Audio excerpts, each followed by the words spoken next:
This story starts off in 2015, when my wife, Lisa, and I were both 44 and 45. Until this point, we were both happily married for 18 years with two amazing sons. We were both very much in love, or at least I thought, and while our sex life wasn't brilliant, we had other ways of showing affection. We had also never had any rough periods in our marriage at all. I am self-employed as a plumber and have been in this business since around 2009-10. At the time, Lisa was a pharmacist, and we were both going strong in our careers and earning a decent amount. One night, when our sons were in bed, Lisa and I were downstairs and decided to watch a film together on Netflix. The film was about a poor girl who had been in poverty her whole life and then joined an escorting agency. This girl mentioned in the film how she was earning around $1,000 per client. When the girl said this, Lisa's response was, "There's me spending hours a day in a pharmacy, earning the same amount a year as she does in a month." When she said this, I didn't think anything of it and just replied with, "Yeah." After that, we enjoyed the film, and once it ended, we went to sleep. After that evening, our life was completely normal until about a month later. It was just another usual work day, and I came home at around 3 p.m. after finishing a job and picking up the kids from school, who were both 7. At around 5 p.m., I got a text from Lisa saying that she was going for a drink with her friend after work for a while to catch up, which I said was fine. So I fed the kids and put them to sleep. I was just watching football on TV and hadn't even realized the time when my wife came home at around 8 p.m. I presume she must have just been having a good time with her friend, so I didn't question her about anything apart from asking her how it went. Straight after that, she went up and had a shower, which was strange as ever since we met. She has always been a morning shower person. I didn't think anything of this, so later on, we both went to sleep as usual. Fast forward to the weekend, Lisa said she was going out to the town center for shopping, as she hadn't been in ages. I offered to drop her off, but she politely said she would take her car. So she went, and I stayed home and did household jobs.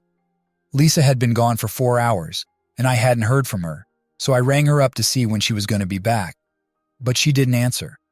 I texted her asking when she'd be back, but she didn't read it. I waited roughly half an hour and rang her again, but she didn't pick up. At this point, I started to get a bit worried.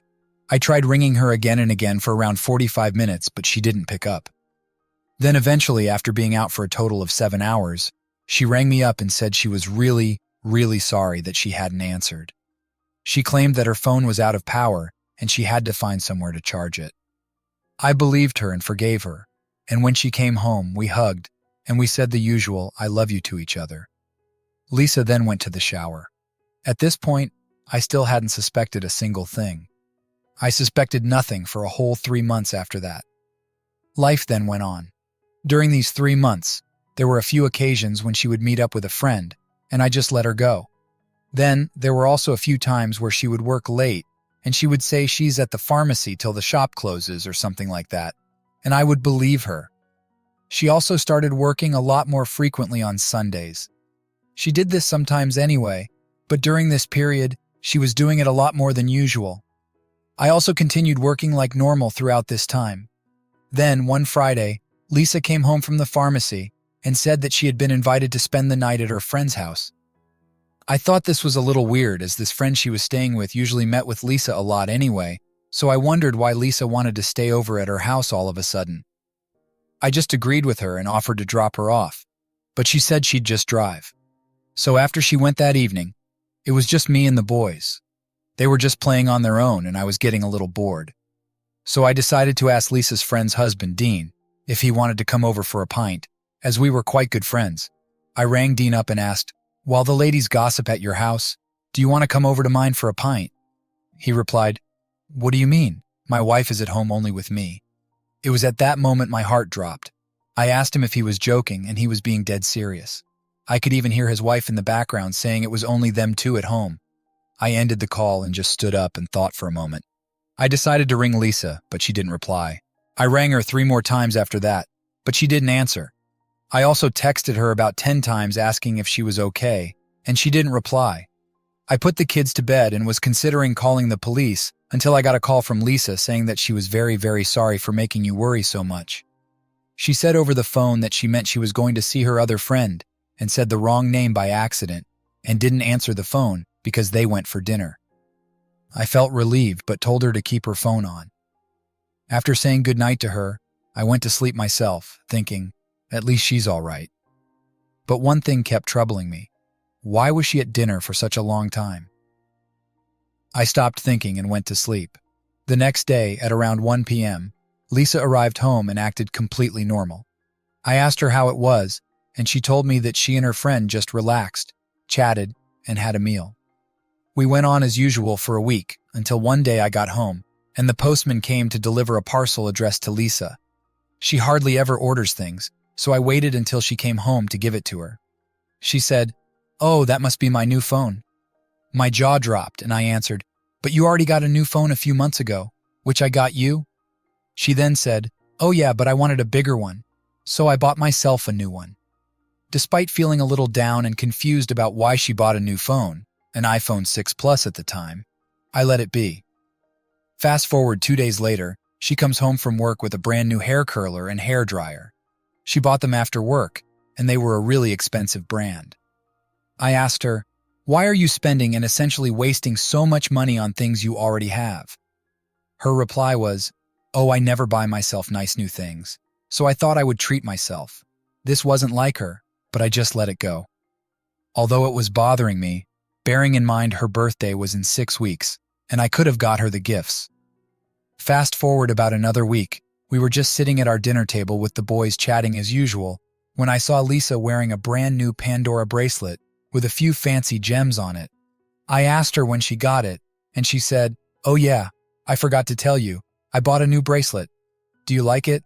I responded with, "It's lovely, but why are you spending so much money all of a sudden on things that aren't necessary? It's your birthday in just over a month." This clearly bothered her that I was questioning her, and she said to me in a slightly angry voice, "Come on, I never buy myself things and I just really wanted it. And for my birthday, I don't want any gifts from you. All I want is to spend time with you." After this, we ate in silence as we didn't want to argue in front of the kids. However, this had made me reach a tipping point, and I had a strange feeling in my head. Before we went to sleep that night, I said to Lisa, "I'm really glad that you're buying these lovely things and enjoying them, but please be careful with what you spend." She then said sorry, and I'll be careful from now. After that, we kissed and went to sleep. That feeling in my head had calmed down, but I still had questions. Where is she getting the spare money from? 3 more weeks passed, 2 and 3 days actually, and one Saturday night, Lisa said she was going out with her boss, who is a woman, and another colleague, who is also a woman, for a drink at a bar. I spent the next few hours at home with the kids. Then, here's where things get very interesting. At around 9 p.m., I got a phone call from one of my friends who I hadn't spoken to for a few weeks, so I wondered why he was calling. I picked up the phone, and he told me that he was at a pub and had seen my wife sitting with a man about the same age as me, and that she was dressed up in a very revealing dress, and that he saw Lisa and the man kiss a few times. When he said this, my heart dropped, and I was silent for a good 10 seconds. I replied with, "Excuse me?" He said, "Mate, I'm being serious. I just was walking back from the bathroom and saw them sitting together at a table. I haven't said anything to them."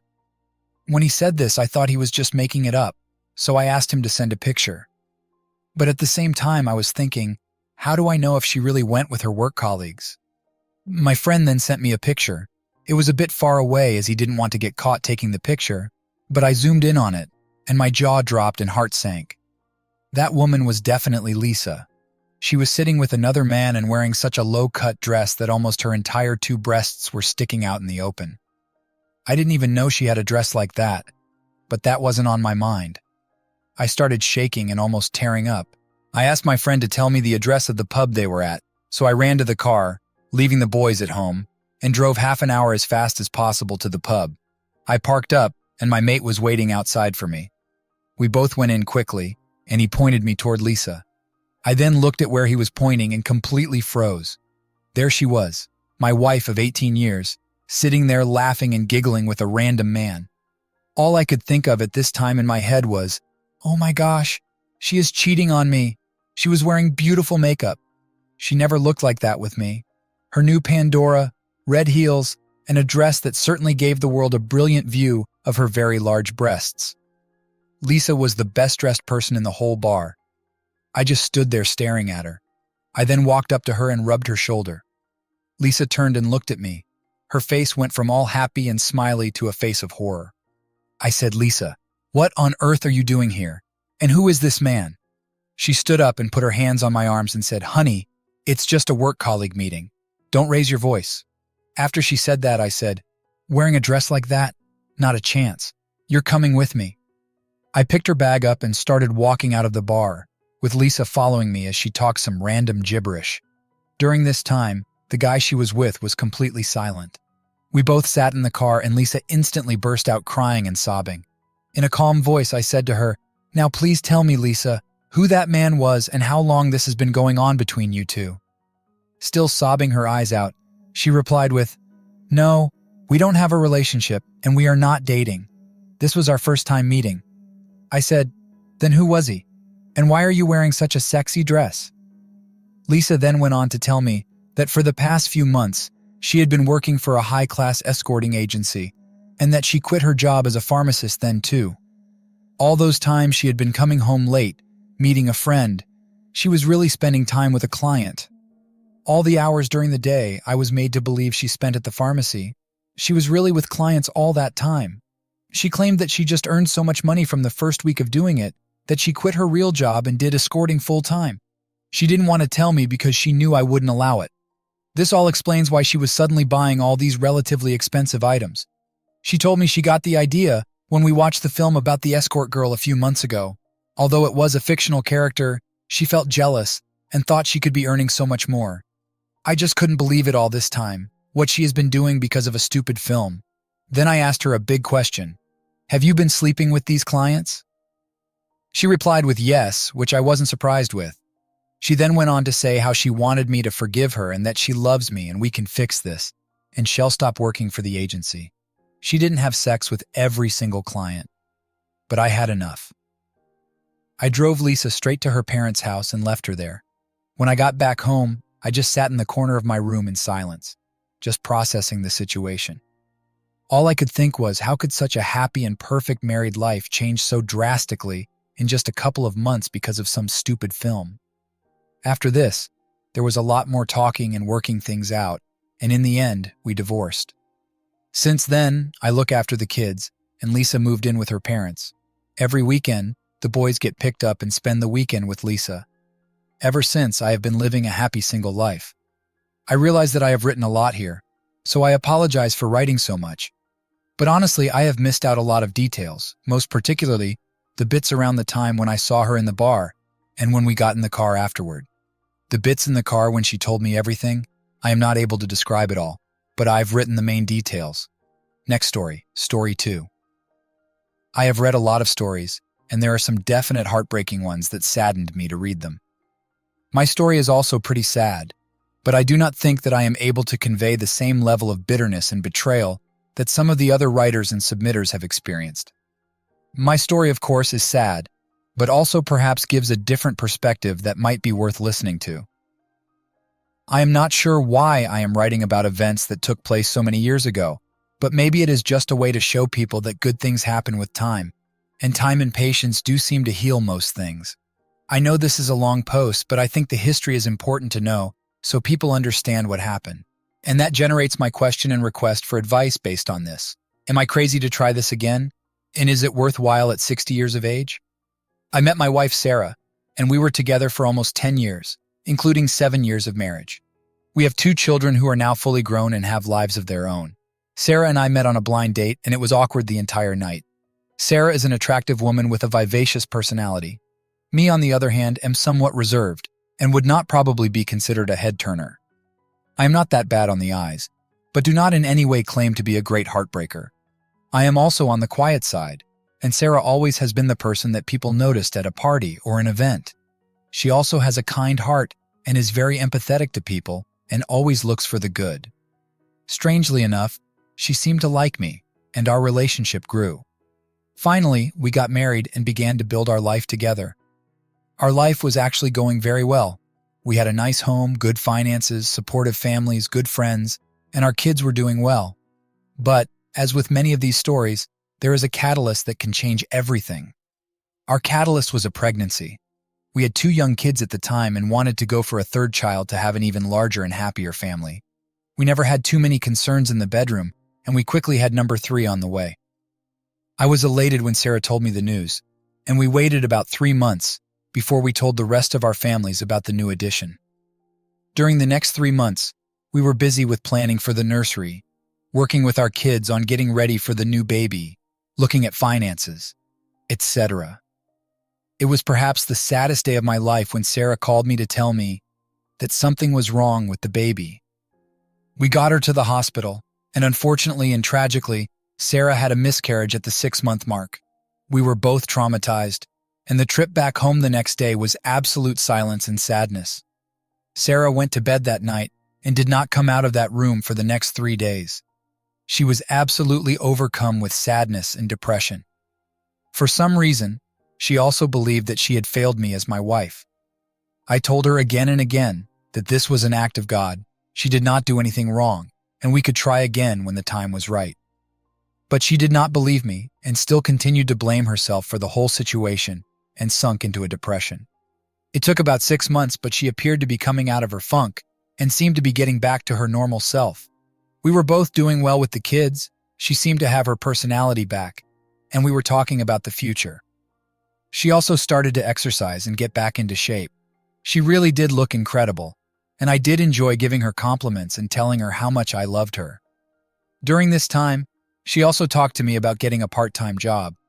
It was not so much about the money, but more of a way for her to get out of the house and stay involved. I told her that was a great idea and encouraged her to think about what she wanted to do and to go for it. To my surprise, she got a job as a waitress and bartender at a restaurant right down the street from us. She has a degree in business, but did not want to get a white-collar job. She thought the hours and responsibilities would be too much with our home and family, but this would get her up and moving. She would be able to earn some money for herself and feel like she was contributing. Plus, she said that she needed to work and talk with adults, and she felt this would get her out of her isolation at home. Once again, I told her that was great news, and she should go for it. Now I noted earlier that Sarah is an attractive woman. I should also add that she is a voluptuous woman and was looking really great with her level of fitness and weight loss. She has never had a problem with attracting interest from men, but she also has always been loyal to me, and I never had reason to doubt her. She started her job and was doing well. She worked 2 or 3 nights per week and usually worked on a Friday or Saturday. I was somewhat uncomfortable with her work outfits because she wore clothing that accentuated her figure. It was tasteful, but I admit that I wish she would be more conservative. She laughed at me about this and told me it was a great way to bring in more tips, and perhaps her outfits would spur more romantic interest on my part. The owner of the restaurant was a good man and ran a good business. He was fair with his workers, and his family also all worked there. His son, to be honest, was somewhat of an arrogant jerk. He had been born into wealth and made no bones about living a nice lifestyle. He was about the same age as Sarah, and I must admit he was a very good-looking guy. He was married, but had no children yet. His wife is a lovely and wonderful person. She also worked at the restaurant and handled the books. The son handled all of the catering and special events. At least he was supposed to do that. My understanding is that he was somewhat lazy and constantly dumped his responsibilities off on his family and coworkers. What he really liked to do was lift weights, work out, drive around in his fancy car, live off his family, and basically talk and brag about how great he was with women. I am not sure how his wife dealt with all of this. He was admittedly a flashy guy, but the guy did not impress me in the least. I could tell from the first time I met him that he was not much more than a big-mouth windbag. Sarah commented to me several times that the guy was very good-looking in an exciting way, but he was an arrogant toe rag, and she could not stand him. But she had to work with him and kept her mouth shut to get along. She did work with him on a consistent basis, and they then began to have some type of friendship forming. I was not overly concerned, but did tell her that this guy was trouble, and she should be careful around him. During the next several months, Sarah did begin to act peculiar. She kept a close eye on her phone, claimed she had to work late, and began to be absent for long periods of time, claiming that she was shopping or running errands. She also began to ignore me to some extent, and I also thought she was not as attentive to the kids as she had been in the past. Sarah is a good mother, but she seemed to be impatient at this time and had no concern with turning over more of the responsibilities to me. It was a challenge since I also work full-time and am the primary breadwinner of the family. I did tell her of my concern, but she told me things were going okay and I was seeing problems where there were none. One night, Sarah and I were alone, and it was fairly late. I made a move on her, and she shut me down cold. I asked her what the problem was, and with that, she started crying and shaking. I asked her what was wrong, and then received the shock of my life. Sarah told me she had been seeing the owner's son for almost 6 months. The relationship had turned romantic. She loved him, we were done, and she was going to leave me to move in with him. She also told me that she had been deeply unhappy since the miscarriage, and felt that something in our marriage had died. She needed a fresh start, and she needed to be free to live her life. She also told me that she loved this guy, and he could make her happy. I was obviously pretty shook up and asked her to reconsider. She told me it was too late for that, and would be moving in with her new boyfriend into an apartment they had secured. I asked her about the kids, and she told me that it would be best if they stayed with me in the house to maintain a good home, and she would be there to see them. It is an understatement to say that I was absolutely shocked and flabbergasted at what had taken place. Sarah told me that she did not understand the surprise, since she thought I was well aware of her unhappiness with our marriage, and the miscarriage had been the final nail in the proverbial coffin. I was not pleased when I learned who she had a relationship with. It is one thing to get the complete shaft from your wife, and another to find out she was ditching you for a guy who was really a dirtbag. I do not want to make a generality, but there does seem to be some truth that many women are attracted to guys like this. I am not sure if it was his looks, flashy lifestyle, or his big mouth. But she apparently was interested in him, and it took off from there. I was also shocked that she had been involved with him for 6 months without my knowing. They apparently had been having romantic encounters in his car, the restaurant, hotels, his house, our home when nobody was there, etc. It was a real betrayal, and I was deeply hurt. But I thought about what I would do and maintain my perspective and composure. What followed was several weeks of tears, sadness, cajoling, and really just a whole lot of crap. My family, especially my dad, was furious and began saying terrible things about her. Sarah's side of the family was also upset with the situation, but did not display the same level of animosity and bitterness that my side did. I actually had to intervene with my father and ask him to stop with the vitriolic insults against Sarah. She was still the mother of his son's children, and he needed to show her respect as a grandfather. My father agreed and commended me on my approach to this whole situation. I told him that I did not believe there was any benefit for me by seeking revenge on my soon-to-be ex-wife. She was the mother of my children, and I would need to have an amicable relationship with her for the sake of our kids.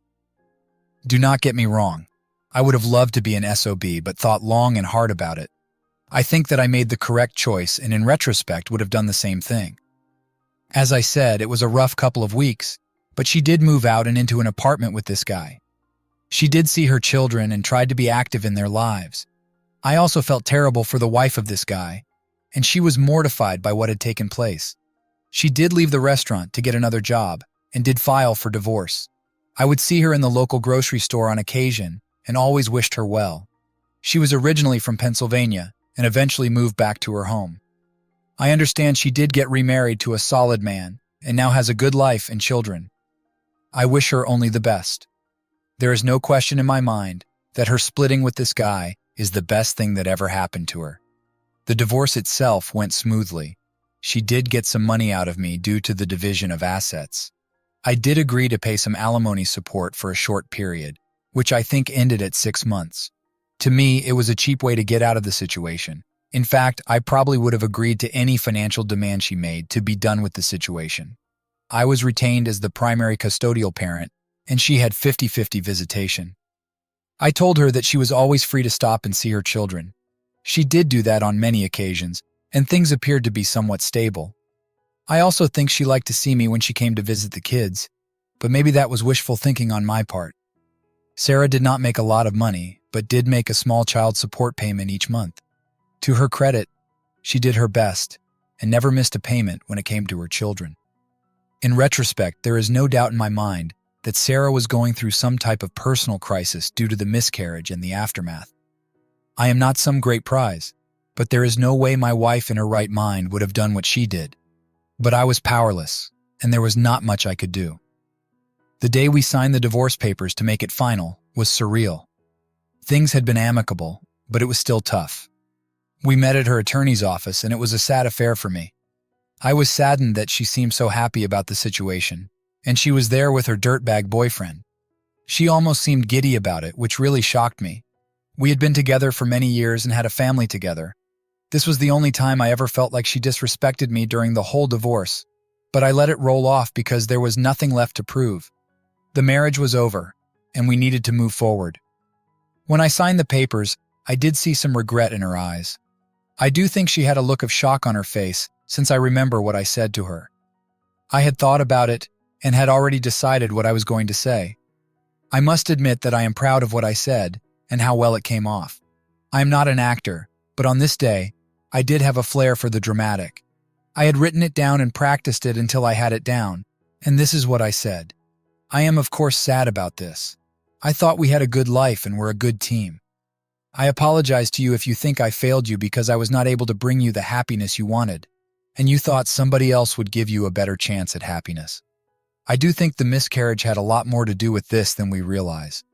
When tragedies take place, people either get closer and stronger, or there is separation and loss.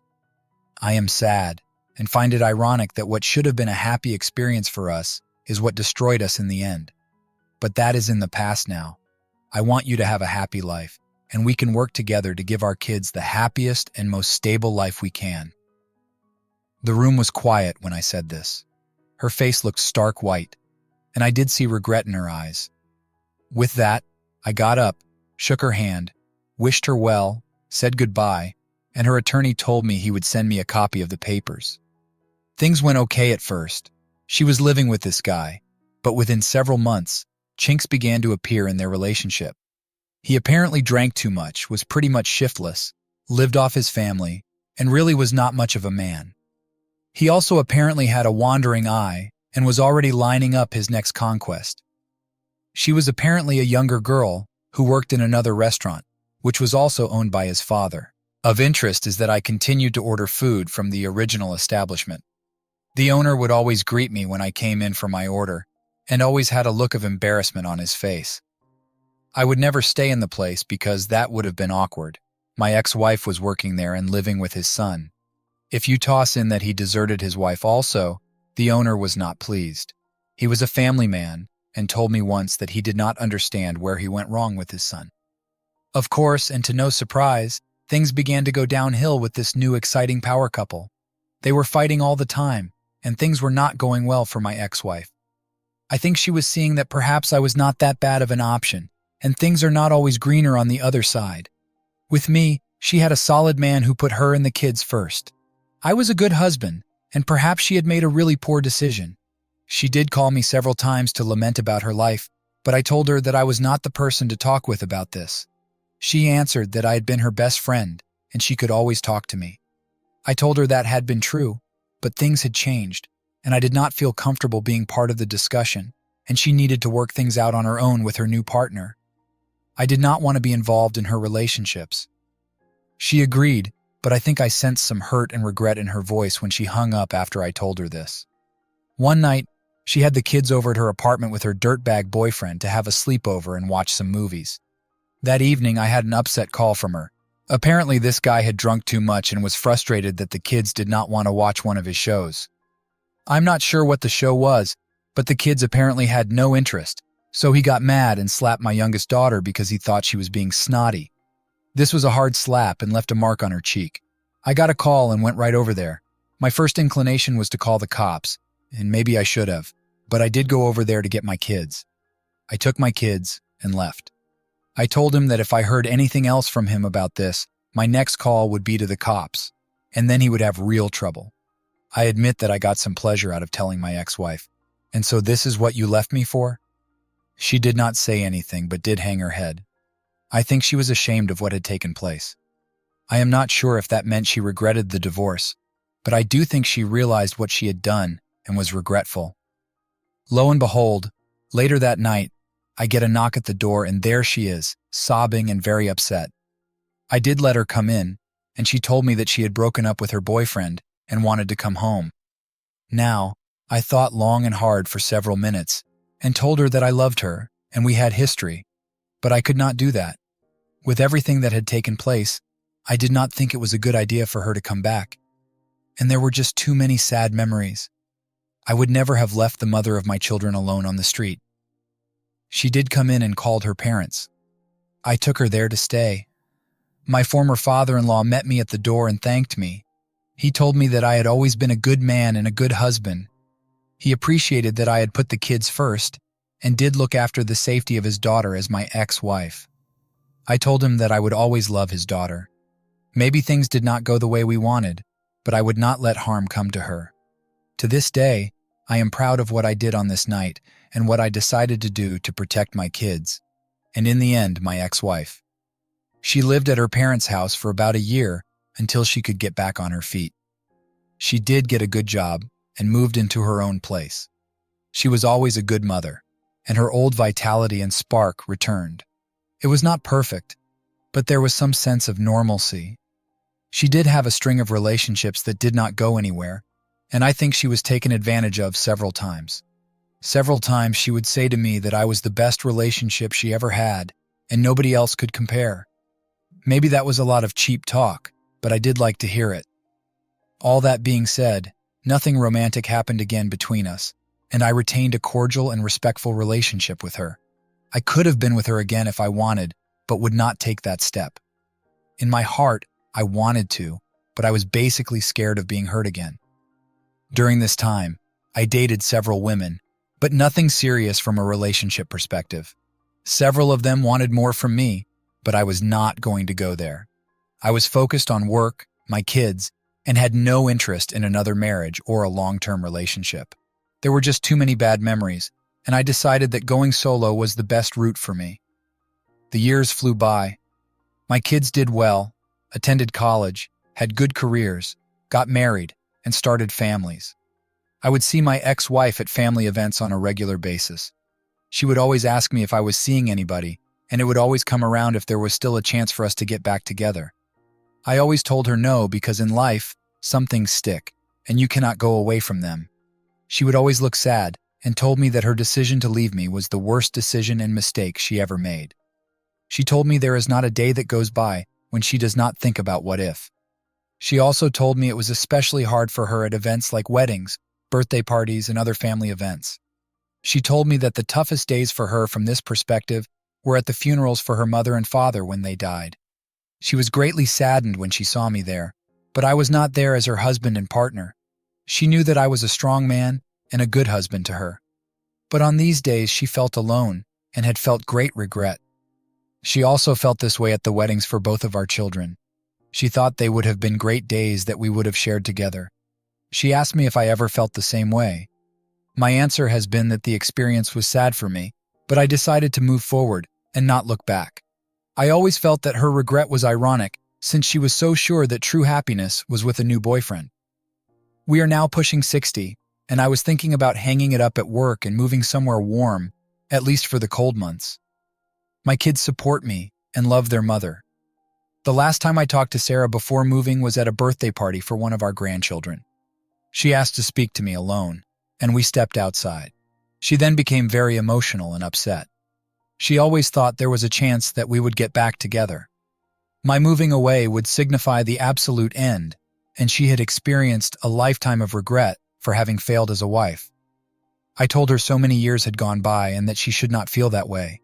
I had nothing but respect and admiration for her. She then asked if she could potentially come visit me. I told her that I did not know, but would think about it.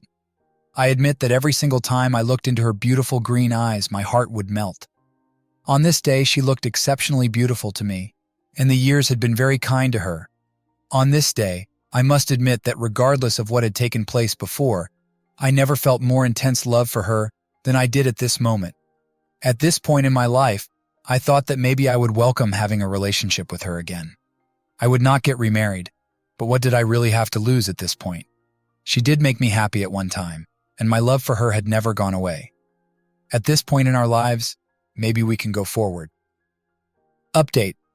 I have been living in the Carolinas for the winter, and Sarah did come to see me.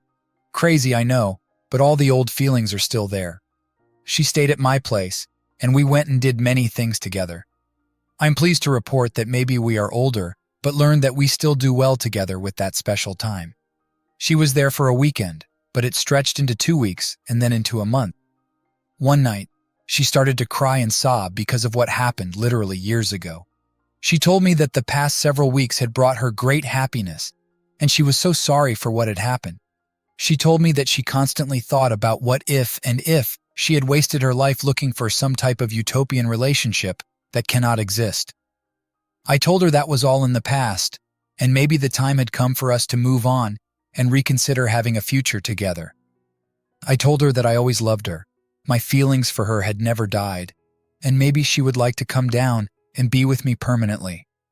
I told her that I was not ready for marriage again.